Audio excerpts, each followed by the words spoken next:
प्रिय छात्रों, हिंदी के इस शिक्षण सत्र में आपका हार्दिक स्वागत है। आज हम गोस्वामी तुलसीदास द्वारा कृत भरत महिमा शीर्षक कविता के 5वें भाग का अध्ययन करेंगे।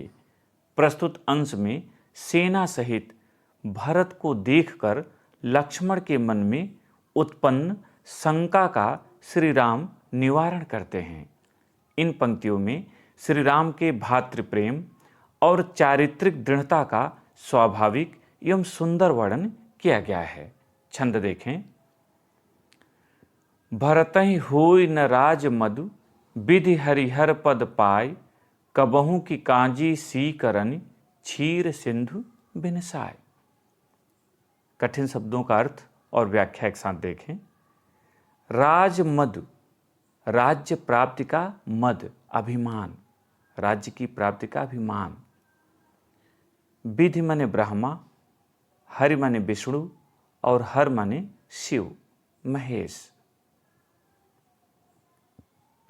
कांजी मट्ठा, खट्टा पदार्थ जिसे डालने से दूध फट जाता है। सीकरन माने बूंदें। क्षीर सिंधु, क्षीर माने दूध, सिंधु माने समुद्र, दूध का समुद्र, इसे क्षीर सागर कहा जाता है। और भगवान श्री विष्णु का निवास स्थान क्षीर सागर को माना गया है। बिनसाय माने नष्ट होना। व्याख्या। कवि गोस्वामी तुलसीदास जी कहते हैं कि राम लक्ष्मण को समझा रहे हैं और बता रहे हैं कि ब्रह्मा, विष्णु और महेश का पद भी यदि भरत को मिल जाए तो उन्हें राज्य का अहंकार नहीं हो सकता। क्या कभी मट्ठे की कुछ बूंदें डालने से क्षीर सागर नष्ट हो सकता है? अर्थात जिस प्रकार मट्ठे की कुछ बूंदें डाल देने से क्षीर सागर नष्ट नहीं हो सकता, वह गुणहीन नहीं हो सकता, उसी प्रकार भरत को राज्य प्राप्ति का अभिमान नहीं हो सकता। तात्पर्य कि भरत की महानता के आगे अयोध्या का राज्य तो बहुत छोटा है। उन्हें ब्रह्मा, विष्णु और महेश का राज्य भी मिल जाए तो अभिमान नहीं हो सकता। इसलिए हे लक्ष्मण, भरत के प्रति आपकी शंका निर्मूल है, असत्य है। तिमुर तरनु तरनिह मकु गिलई, गगन मगन मकु मेघई मिलई। तिमुर माने अंधकार, तरनु तरनिह, तरुण माने तरुण होता है, तरनिह सूर्य के लिए कहा गया है और सूर्य तरुण दोपहर में होता है, इसलिए इसका अर्थ होगा दोपहर का प्रचंड सूर्य। मक माने चाहे, गिलई निगल ले, निगलना, मेघई बादलों में, मिलई मिलना। श्री राम कहते हैं कि हे लक्ष्मण, चाहे तिमिर माने अंधकार दोपहर के प्रचंड सूर्य को निगल जाए, या गगन मगन मग में कहीं मिले, या आकाश चाहे बादलों में समाकर मिल जाए, बादलों में खो जाए। गोपद जल बूढ़ही घट जोनी, सहज क्षमा बरु छाड़े छोनी। गोपद गाय के खुर के बराबर का स्थान गोपद कहा गया है। बूढ़ही डूब जाना, घट जोनी घड़े से उत्पन्न, अर्थात अगस्त ऋषि जी। ऐसी मान्यता है कि अगस्त ऋषि जी ने समुद्र के पूरे जल को सोख लिया था। सहज, सहज माने स्वाभाविक रूप से, छाड़े माने छोड़ देना, छोनी माने धरती। अर्थ हुआ कि गाय के खुर के बराबर स्थान में भरे हुए जल में भले ही समुद्र को सोख लेने वाले अगस्त जी डूब जाएं और यह धरती सहज क्षमा, यह धरती अपनी स्वाभाविक क्षमाशीलता को छोड़ दे, मसक फूंक मक मेर उड़ाई होय न नृपमद भरतहि भाई। मसक, मसक माने मच्छर, मक माने आप जानते हैं चाहे, मेर माने सुमेर पर्वत, उड़ाई उड़ जाना, नृपमद राज्य का मद, राज्य का अहंकार। श्री राम कहते हैं कि हे लक्ष्मण, मसक फूंक, मच्छर की फूंक से चाहे सुमेर पर्वत उड़ जाए, परंतु हे भाई भरत को राज्य का मद कभी नहीं हो सकता, राज्य का अहंकार कभी नहीं हो सकता। लखन तुम्हार शपथ पितु आना, सुच सुबंधु नहीं भरत समाना। लखन तुम्हार शपथ, शपथ माने सौगंध, पित माने पिता का, आना आन, आन माने भी सौगंध होता है, मान सम्मान।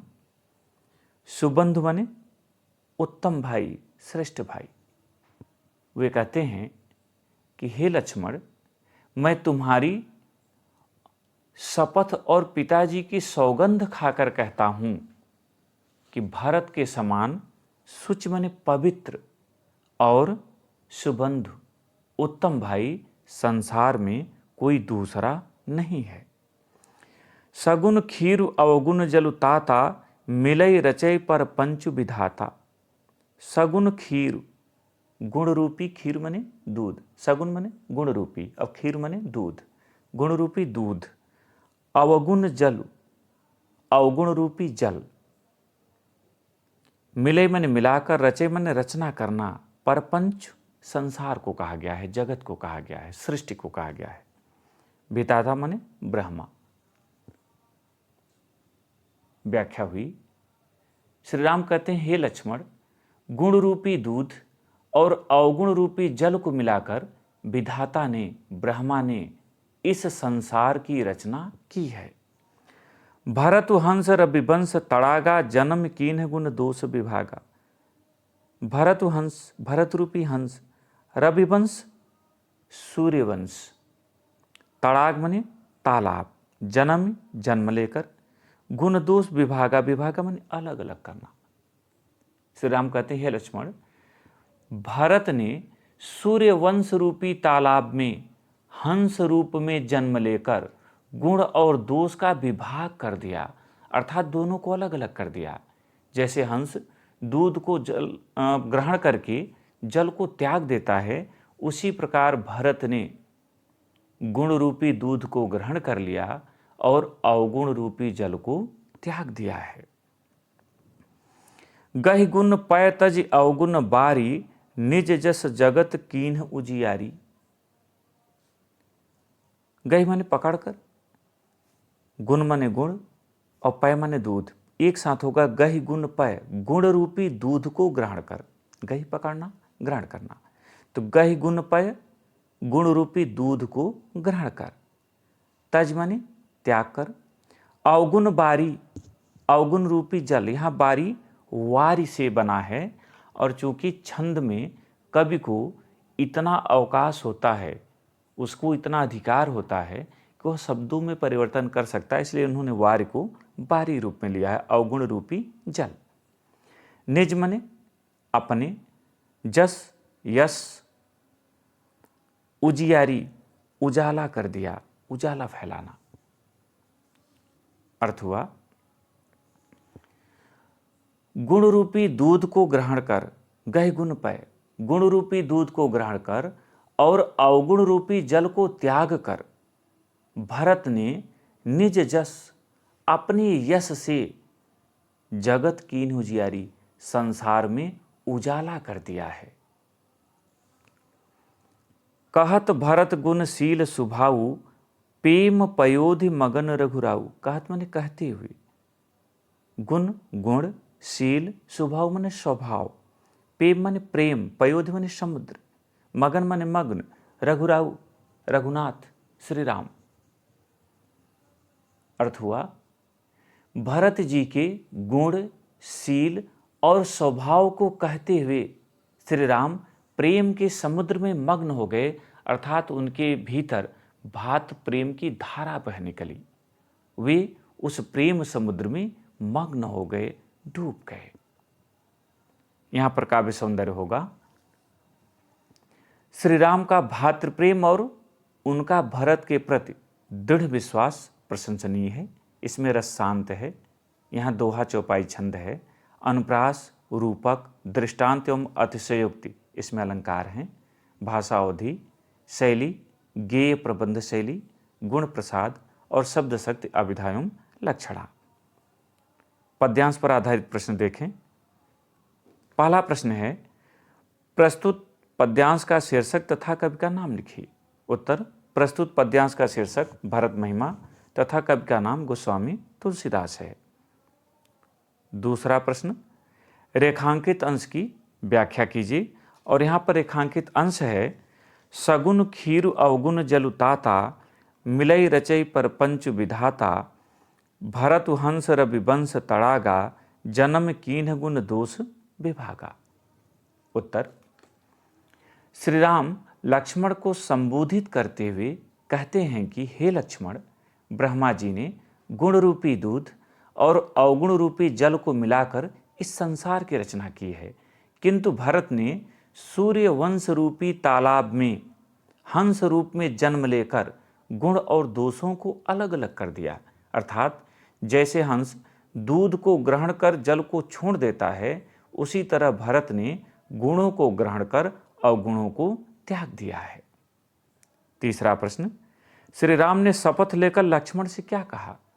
उत्तर, श्री राम ने शपथ लेकर लक्ष्मण से कहा कि भरत के समान पवित्र हृदय वाला और श्रेष्ठ भाई इस संसार में दूसरा कोई और नहीं है। चौथा प्रश्न, सूर्यवंश रूपी तालाब में भरत रूपी हंस ने जन्म लेकर क्या किया। उत्तर, सूर्यवंश रूपी तालाब में भरत रूपी हंस ने जन्म लेकर गुण रूपी दूध और अवगुण रूपी जल को अलग अलग कर दिया। पांचवा और अंतिम प्रश्न, भरत को किसका पद मिल जाए तो भी उन्हें अहंकार नहीं हो सकता। उत्तर, भरत को ब्रह्मा, विष्णु और महेश का पद मिल जाए तब भी उन्हें अहंकार नहीं हो सकता। प्रिय छात्रों, मुझे उम्मीद है कि यह भाग आपकी समझ में आ गया होगा। प्रश्नोत्तर को अपनी उत्तर पुस्तिका में लिखें और अभ्यास करें। बहुत बहुत धन्यवाद।